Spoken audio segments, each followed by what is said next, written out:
통합과학 2단원 지구 시스템 첫 번째 시간입니다. 저도 오랜만에 녹화를 하는 느낌인데, 자, 중학교 내용 말고 고등학교 내용을 하려고 이 파트를 공부를 하고 있었는데 놀라운 사실, 이 파트는 중학교 때 배웠던 내용들이 대부분이에요. 오늘 내용 중에 한 75%가 중학교 내용이고요. 그 다음에 나머지 25%가 고등학교 내용입니다. 그 고등학교 내용도 어렵지 않거든요. 그래서 이 파트는 할만하다 싶은 내용들이 굉장히 많다고. 자, 한번 살펴보겠습니다. 시험 칠 때 반드시 맞춰야 되는 파트라고 하는 거. 첫 번째, 과학 상식 좀 보죠. 여러분, 태양계를 구성하는 게 뭔지 아시죠? 태양계니까 반드시 뭐가 있다? 태양이 있다. 그 다음에 그 주변에 수금지화, 목토, 천해 같은 행성이 있고요. 그 행성을 뱅글뱅글 돌고 있는 조그만 녀석들 있죠? 그게 위성입니다. 달 같은 거. 그죠? 그 다음에 외소행성은 뭐냐? 명왕성이죠. 그죠? 행성에서 제외된, 강등된 명왕성이 있을 것이고, 소행성은 화성과 목성 사이에 떠다니는 돌 있죠. 이것도 물론 태양 주변에 돕니다. 이거를 소행성이라고 불러주고, 해성 같은 경우는 태양에 있을 경우 이렇게 포물선 모양으로 왔다가 사라지는 녀석이죠. 이게 해성이 되겠습니다. 그게 곧 태양계 구성이고요. 자, 첫 번째 내용 잠깐 살펴보겠습니다. 그렇다면 지구 시스템의 뜻이 뭐냐를 살펴볼 건데, 여기 가 나와 있죠. 뜻. 지구가 죽기 위한 게 아니고 살기 위해서 필요한 최적의 환경을 갖춘 시스템이 지구 시스템입니다. 살려야죠.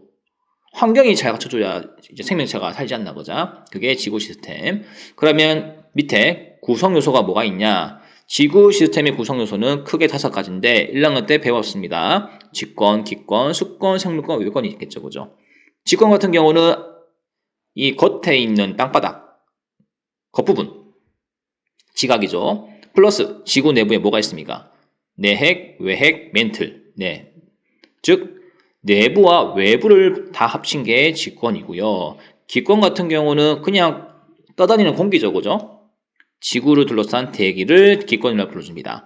수권 같은 경우는 내용 생략하고 그냥 이 순서를 한 번만 좀 더 기억하죠. 중2 때 배웠던 해수가 전체 물의 96%, 나머지 3%로 다 갈라먹는데 빙하가 담수 중에 넘버 1, 얘가 넘버 2, 넘버 3라고 하는 거. 생물권은 지구에 사는 모든 생명체인데요. 직권에도 생명체가 있죠. 기권에도 있고요. 수권에도 있죠. 그죠? 생물권이 요 세 군데에 분포합니다. 외권 같은 경우는 기권 밖의 우주 공간을 말하죠. 그죠?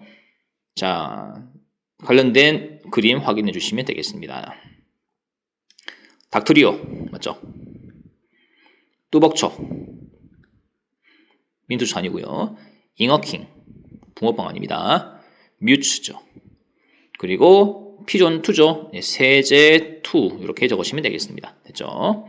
자, 다음 두 번째, 생명체가 살기 위한 생성 조건. 어떤 행성에 뭔가 살려면 조건이 있어야 되지 않겠습니까? 우리가 알고 있는 게 대충 뭐가 있을까요? 물 필요하죠, 공기 필요하죠, 뭐 그런 거 말하는 건데, 요거를 조금 확장시켜서 한번 공부해보자 이거지. 일단 태양계에는 생명체가 오로지 딱 한 군데만 존재하죠. 지구에만 존재합니다. 그러면 생명체가 살려면 4가지 조건이 필요한데, 먼저 첫 번째 조건 한번 살펴보겠습니다.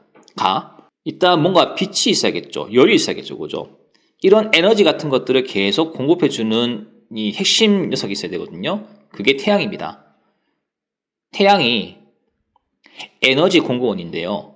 자, 어떻게 우리한테 에너지 주냐면요. 지속적으로 줬다가 뺐다가 줬다가 뺐다가 이러면 안 되겠지. 그지? 늘 끊임없이 지속적으로 주고요. 또 하나 더, 안정적으로 줘야 됩니다. 완전 세게, 완전 약하게 줘버리면 이것도 문제가 있잖아. 그지? 그래서 지속과 안정을 포함하는 태양, 요 개념을 꼭 체크하시면 되겠습니다. 다음에 생명체가 살려면 두 번째 조건, 우리가 잘 아는 물이 필요하죠. 그죠? H2O는 3가지 상태가 존재하죠. 그죠? 고체, 액체, 기체. 근데 우리가 먹고 살려면 주로 뭐가 필요할까요? 액체가 필요합니다. 유식한 말로 워럴. 됐죠? 우리 얼음을 먹잖아요. 얼음 고차니가. 근데 결국은 녹여가지고 뭘로 이제 이용하나? 물로 이용하잖아. 그지? 결국은 물이 흘러야 됩니다. 몸속이든 몸밖이든. 자, 물은 매우 중요하다 보니까 요 생명체가 살기 위한 조건 중에서 고등학교 내용이 좀 들어가거든요. 요 내용을 좀 보충하시면 될 것 같아요. 자, 한번 살펴볼게요. 여기 태양이 있어요. 이게 중심별입니다. 주인공이죠.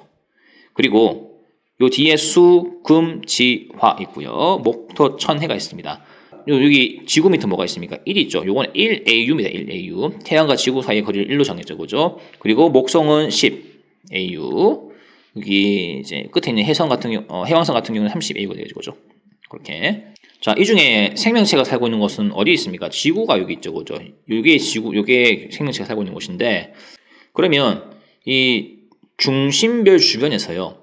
유일하게 액체물이 존재하는 것이 이제 여기라고 합니다. 지구. 여기에 생명이 이제 산다 그지. 그러면 중심별 주변에서 액체 상태의 물이 존재할 수 있는 그 범위가 있단 말입니다. 그걸 이제 뭐라고 불러주냐? 녹색펜 혹시 있나 모르겠네요. 생명 가능 지대라고 불러줍니다. 교과서라든지 문제집 보시면 아마 이렇게 녹색으로 이런 범위로 이렇게 색칠해 놨을 거예요. 요 안에 들어가면 생명 가능 지대, 생명체가 존재한다라고 얘기합니다. 자, 다음에 요 내용을 조금 더 레벨업 해볼게요. 여기 1단계면 이제 2단계 가볼게요. 만약에 중심별 질량이 크다면 생명 가능 지대는 어떻게 변화가 될까 합니다. 질량이 크다는 얘기는 태양이 크다는 뜻이거든요. 태양이 크다는 뜻은 광도가 빛의 세기가 커지는 것이죠. 또는 세지는 것이죠. 너무 눈부셔요. 너무 세요. 그러면 생명이 원래 위치에서는 살 수가 없겠지. 광도가 커지면 행성 같은 경우는 조금 뒤로 후퇴해야 그나마 물이 증발도 안 되고 얼지도 않고 적절한 상태를 유지하잖아요. 그지? 그래서 생명 가능 지대는요. 중심별의 질량이 크면요. 얘들은 멀어져야 됩니다. 그리고 워낙 질량이 크고 광도가 세다 보니까 이 생명 가능지대의 범위도 점점 넓어지겠죠. 그죠? 녹색 이 범위가 넓어진다고. 반면에 태양 어떤 질량을 한번 이제 줄여볼게요. 그러면 광도가 약해지겠죠. 행성이 멀리 있으면 불리하지. 추워지니까. 그래서 살기 위해서 생명 가능지대가 당겨집니다. 가까워지고요. 범위는 조금 작아지겠죠. 다음에 하나 더. 2번, 3번 같은 경우는 중심별 질량을 크게 가지고 장난쳤다면 이제는 중심별하고 행성 간의 거리를 좀 이제 장난쳐 볼게요. 이 둘 사이의 거리가 가까우면 물은 액체 상태인데 액체 상태에서 어떻게 바뀔까요? 가까워지니까 뜨거워지겠죠. 증발해버립니다. 수증기가 되겠죠. 만약 중심별하고 행성 간의 거리가 너무 멀게 되면 어떤 일이 벌어질까요? 춥잖아, 그지? 얼음이 맞나 이게? 얼음. 뭐 맞겠지, 뭐 언다, 뭐 이렇게 하시면 될 것 같아요. 결론. 태양계에서 생명 가능 지대는 화성과 금성 사이에 존재하며 그곳에 뭐가 있다? 지구가 있다. 네, 요 내용을 좀 공부하시면 될 것 같아요. 딱 오지선다 아닙니까? 이렇게 공부하시면 되겠죠. 시험 문제 내기 딱 좋아요. 그리고 서술형 평가 내기도 좋아요. 중심별 질량과 생명 가능 지대의 관계를 한번 설명해 보라 한다면 질량 커지면 빛의 세기가 어떻게 된다고? 커진다. 가능지대가 가까워질까 멀어질까? 멀어진다. 이 녹색 범위가 커진다. 즉 비례 관계야. 내가 커지면 너도 커져라. 다 좋은 거거든요. 질량이 작아지면 다 감소하면 전부 다 감소하는 형태가 요 문제란 말이야. 요거를 공부하시면 됩니다. 자, 우리는 지금 생명체가 살기 위한 조건 두 가지를 배웠습니다. 태양, 지속적이고 안정적인 그 에너지 공급원 첫 번째, 두 번째 물, 그리고 세 번째 뭐가 있냐? 공기가 필요하죠. 그죠? 적절한 대기가 필요합니다. 자, 적절한 온도를 이제 유지하고요. 심지어는 대기는 방어막도 이제 역할하지, 그지? 그래서 외권에서요, 굉장히 강력한 어떤 물질들이 막 유입돼요. 우주선. 비행 접시, 그 우주선 아니야. 요거는 왜 별이 폭발하고 하면 이렇게 수소 헬륨 원자들이 파편이 튀어가지고 지구까지 오잖아, 그지? 그 강력한 녀석을 말하는 겁니다. 그 완전 높은 에너지. 그리고 X선. 그리고 자외선, 이건 오존층이 이제 차단하죠, 그죠? 네, 그래서 외부로부터 그 유해한 것들을 차단하는 거. 이게 지구에서 살기 위한 조건 세 번째였고요. 네 번째가 여기 있죠. 자기장이 있습니다. 생명체가 살려면 또 다른 보호막이 있어야 되거든요. 외권에서 유입되는 우주선이나 아까 우주선 얘기했죠. 그리고 태양풍을 차단합니다. 지구가 이렇게 있다고 한다면 여기 태양이 있거든요. 태양풍은 일로 불겠죠. 그 다음에 이제 외권 같은 경우는 각종 방향에서 다 오겠죠. 그죠? 이 두 가지를 양쪽 이렇게 자기장이 보호합니다. 됐죠? 물론 이 내용을 좀 깊게 들어가면요. 그 수소, 헬륨 그런 입자들이 이렇게 쭉 들어올 거 아니가. 들어오면은 이 자기장이 흐름이 이렇게 있거든요. 이 나쁜 물질들이 지구 안에 못 들어가고요. 자기장 흐름 그대로 따라서 갑니다. 버스 타서 이동하듯이 뭐 이런 식으로. 그리고 이 안쪽에는 이온이 돌고요. 이 바깥쪽은 전자가 돌거든요. 이걸 벤 앨런대라고 불러주는데 요거는 이제 지구과학 2 내용일 것 같아요. 그 내용은 그때 가서 배우시고 우리는 그냥 간단한 내용을 좀 배우겠습니다. 자, 그러면 왼쪽 페이지에서 다시 한번 정리할게요. 생명체가 살기 위한 조건 4가지 얘기해 보라고 한다면은 첫 번째, 지속적이고 안정적인 태양 에너지 공급원. 두 번째, 물. 세 번째, 대기. 네 번째, 자기장. 이렇게 공부하시면 됩니다. 됐죠?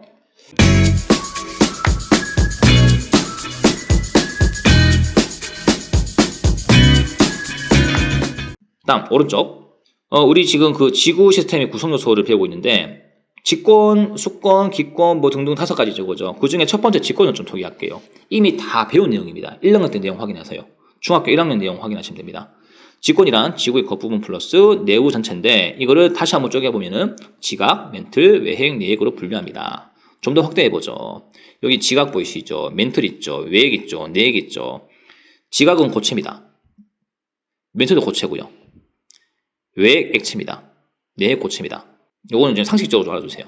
됐고, 다음에 지각 한 번 더 좀 상세한 내용을 살펴볼게요.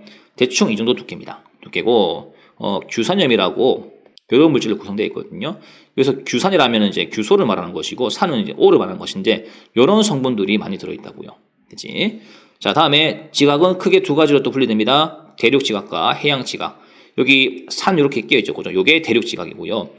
바다 보이십니까? 바다 밑에도 판이 있어야 되지 않나? 그게 지각이거든요. 해양 지각. 대륙 지각 같은 경우는 화강암질로 구성되어 있고요. 해양 지각 같은 경우는 뜨거웠던 어떤 용암 이런 것들이 급격하게 식어버리거든요. 그래서 구멍이 뻥뻥 뚫리죠. 이게 현무암질로 구성되어 있습니다. 자, 다음에 이 내용에서 유의사항. 대륙 지각과 해양 지각 중에서 누가 더 두꺼울까요? 여러분 혹시 이렇게 생각하십니까? 에베레스트 산 있죠. 그게 대충 한 8.8km 나오잖아, 그지? 그 바다의 깊이는 깊은 게 최대 10km까지 있잖아, 그지? 그럼 여러분이 생각했을 때, 당연히 바다가 깊으니까 해양 지각이 크지 않을까 싶은데, 여러분은 지금 함정에 빠진 겁니다. 해양 지각과 대륙 지각 설명할 때요, 해양 지각에서는 바다의 깊이를 빼야 돼요, 여러분들. 바다 깊이 말고, 바다를 받쳐주는 요 지각, 빨간색 부분 있죠? 이게 해양 지각이거든요. 자, 그러면 다시 비교해 보겠습니다. 해양 지각과 대륙 지각 중에서 누가 더 두께가 두껍나요? 예, 대륙 지각이죠, 그죠? 요 내용을 좀 아셨으면 좋겠어요. 됐고. 자, 다음에 멘틀 가보겠습니다. 멘틀 고체입니다. 고체인데 일단 감남암질 암석이라고 적혀 있거든요. 요거는 제가 한번 사진을 보여줄게요. 자, 확대해 보면은 왼쪽 그림이 감남암입니다. 오른쪽이 감남석이고요. 오른쪽은 광물 성분이군요. 광물 성분. 다음에 왼쪽 같은 경우는 왜 광물이 모이고 모여가지고 암석이 되잖아, 그지? 그게 예, 감남암이 되겠습니다. 그지? 감남암질 암석으로 구성됐다 하는 거 기억하시고, 그 다음에 지구 전체 부피의 80%나 차지합니다. 굉장히 부피가 크죠, 그죠? 그리고 멘틀에서 가장 중요한 내용을 제가 굳이 빨간색으로 표시하자고 한다면요, 요 내용. 고체는 고체인데 유동성이 있어요.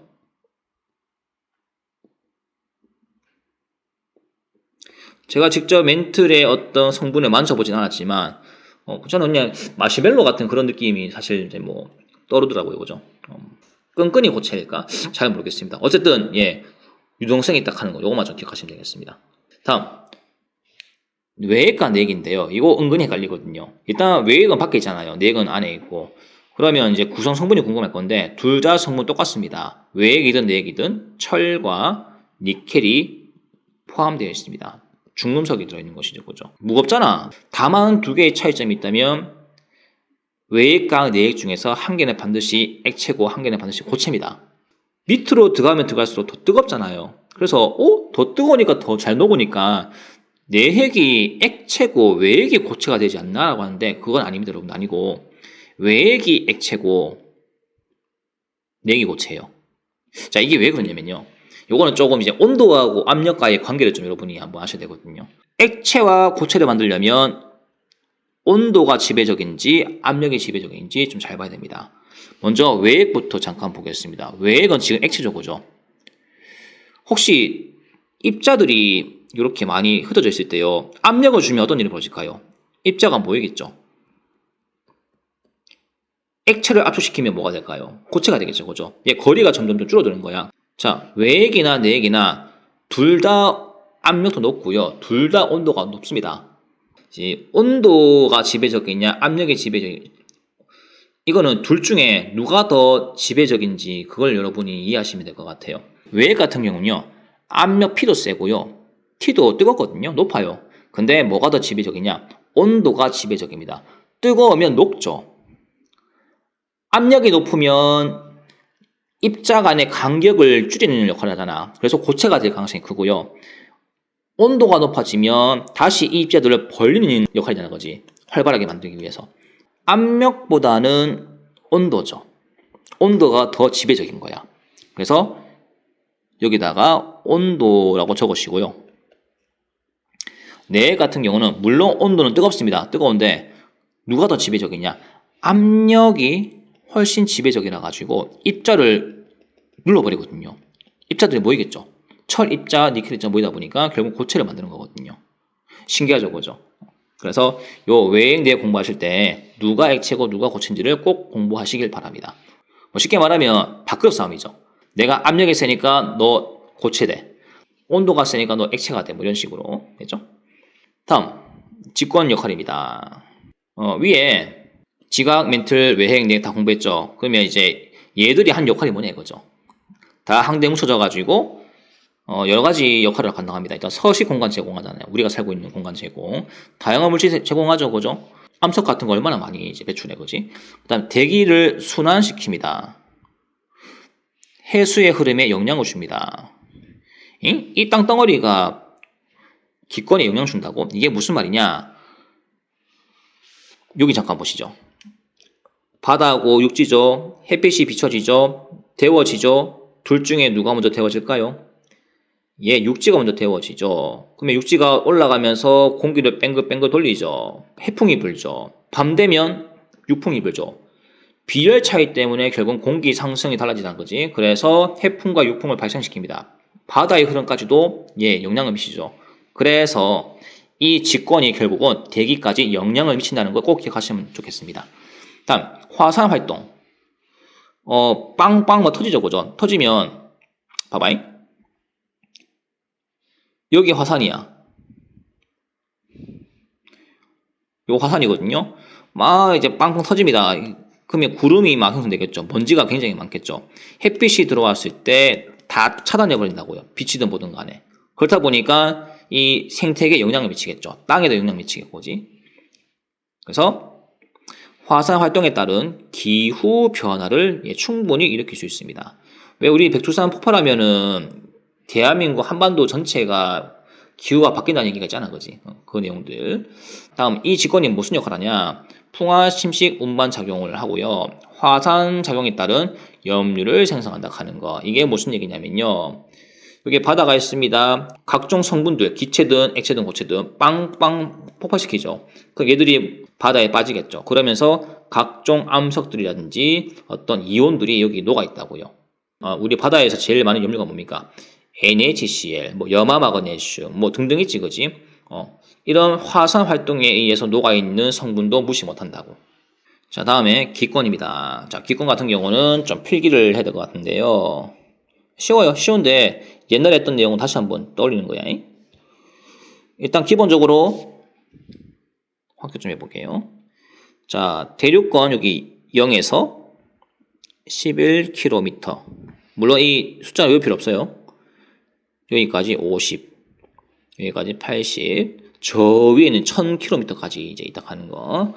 다음에 열중성대라고 여기 성층권 하나 비었네. 성층권에 적어주시고 열중성대죠. 열중성대고 선 제가 다 나눴습니다. 자, 그러면 네 가지 특징을 살펴보자면요. 공기양이 이 네 개 층 중에서 어디가 제일 많냐 이거죠. 아무래도 대륙권이 제일 많죠. 동그라미 3개 하세요. 많다는 뜻입니다. 그리고 여기다가 동그라미 하나 그리시고 점선 이렇게 그려주시고요. 중앙권 동그라미 10건은 점선 이렇게 하나 그려주십시오. 공기양이 제일 많은 곳이 어디다? 대륙권이다. 제일 공기량이 희박한 곳이 어디다? 열권이다. 이렇게 기억하시면 되겠고요. 다음에 대류 현상을 이제 살펴볼 건데요. 지금부터 짝대기 들고 자 들고 여기 줄 한번 꺼보세요. 이렇게요. 여기 아래죠.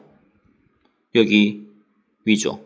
그리고 지면의 온도가 뜨겁죠. 위로 갈수록 온도가 차갑죠. 자, 그러면 아래쪽은 뜨겁다, 위쪽은 차갑다라고 적을 수 있죠. 그러면 뜨거운 거는 가볍잖아요. 찬 거는 무겁고요. 가벼운 것이 밑에 있는 게 정상이에요. 위로 가는 게 정상이야. 위로 가는 게 정상이죠. 예, 뜨거운 곳은 지금 지 자리가 되게 불편해요. 내가 있어야 할 곳은 여기가 아니다. 나는 올라가야 된다. 가벼운 걸 좋아하니까. 나는 가벼우니까. 차가운 곳은 죄송하지만 가라앉잖아요. 그죠? 나는 내려가야 된다고 합니다. 서로가 지금 자기 위치가 불안정한 거야. 불편하고. 그래서 뒤집어버리죠. 이걸 전문 용어로 불안정하다고 적어줍니다. 자, 대류현상 일어납니다. 갈로 해놓고 불안정이라고 꼭 적어주세요. 활발하게 뒤집어지는 거야. 됐죠? 가만히 있지 못합니다. 또 비슷한 층이 뭐가 있나요? 이 대류현상이라는 곳이 여기 중간권이 있겠죠. 여기도 불안정합니다. 오늘 수업 끝나거든. 여기다가 똑같이 위, 아래 차가운 거, 뜨거운 거 그림을 좀 표시하세요. 됐죠? 이건 숙제입니다. 다음 이번에 여기 성층권. 자, 여기가 위고 아래죠. 온도를 살펴보니까 위로 갈수록 온도가 높아지죠. 그래서 뜨겁다라고 적을 수 있나요? 네, 적을 수 있습니다. 밑에 차갑다고 적을 수 있죠. 뜨거운 게 처음부터 위에 와 있네. 가볍잖아요. 그러면 굳이 이 뜨거운 게 밑에 내려갈 필요가 있을까? 없잖아. 그리고 차가운 녀석 봐봐. 얘도 마찬가지지. 이미 무거워. 무거운데 굳이 위로 갈 필요가 있나? 자기 자리가 되게 편한 거야. 그래서 가만히 있습니다. 뒤집어지는 거 없어요. 그대로 있습니다. 이걸 보고 안정이라고 불러줍니다. 대류현상 일어나니 했을 때 죄송하지만 저는 너무 안정해서 굳이 움직이고 싶지 않아요. 안 할 겁니다. 라고 이렇게 표시하시면 돼요. 닮은 꼴이 저 위에 열권이죠. 그죠? 이렇게 필기하시면 되겠습니다. 자, 다음. 아, 여기 그림 안 그렸다. 햇빛도 하나 그려주죠. 햇빛. 여기 햇빛. 쨍쨍쨍쨍쨍 이렇게 되고. 다음에 혹시 파란색 펜 있나 모르겠네. 여러분은 여기 보이시죠? 여기다가 사선으로 뭐 하나 이렇게 꺼주시고요. 어이? 이게 뭐지 싶은데 이게 그 유명한 오존층입니다. O3죠. 네, 요거 한번 적어주시고. 자, 다음에 이 4개 층 중에서요. 수증기가 몰빵된 곳이 있어요. 어디냐면 공기의 양이 많은 여기에 다 몰빵되어 있습니다. 나머지는 없습니다. 구름이 수증기인 거 아시죠? 구름. 예, 구름이 이렇게 있을 겁니다. 그 비행기는 여기 위에서 갈 거예요. 이게 비행기입니다. 비행기가 대류권에서 계속 운행을 하면 어떤 일이 벌어질까요? 공기가 자꾸 뒤집어지죠, 그지? 불안정하잖아. 그럼 비행기 사고 납니다, 여러분들. 그래서 대류 현상이 일어나지 않는 요 성층권에 비행기가 운행되는 거예요. 됐죠? 요거 참고하시면 되겠습니다. 자, 한번 적어볼게요. 대류권, 여기 대류권이죠. 대류권 특징. 올라갈수록 기온이 떨어지죠. 추워집니다. 그리고 수증기가 많다 보니까 눈, 비, 전부 H2 아니가. 우박. 이런 것들 구름까지 포함해가지고 여기 다 몰빵되어 있죠. 됐나? 다음 이제 성층권. 여기. 자, 올라갈수록 기온이 높아집니다. 그리고 오존층이 있네요. 비행기가 운행한다 하는 거 적어주시면 되겠습니다. 쉽죠? 다음 세 번째 중간권 여기 있죠. 중간권. 올라갈수록 기온이 다시 또 떨어집니다. 그리고 요 그림은 좀 그려주세요. 자, 운석 돌, 요거 돌이죠, 돌. 자, 이게 돌덩인데요. 운석이 떨어집니다. 근데 그냥 돌이 떨어진 것이 아니고 마찰을 당하다 보니까 여기 불이 붙죠. 네.